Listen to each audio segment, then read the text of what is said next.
எங்களுக்கு குறையும் உண்டு, அதனை நான் அழுது சொல்லலாமா? என் தாயும் நீ இருக்க உந்தன் செல்ல மகன் பாடலாமா? காளி மகமாயி கருமாரி அபிராமி என பாடியது கேட்கவில்லையா? செல்வங்களும் நற்புகழும் வந்துவிடும் மனமதில் நிம்மதியும் தேவையல்லவா?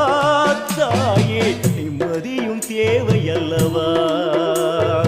எங்களுக்கு குறையும் உண்டு, அதனை நான் அழுது சொல்லலாமா?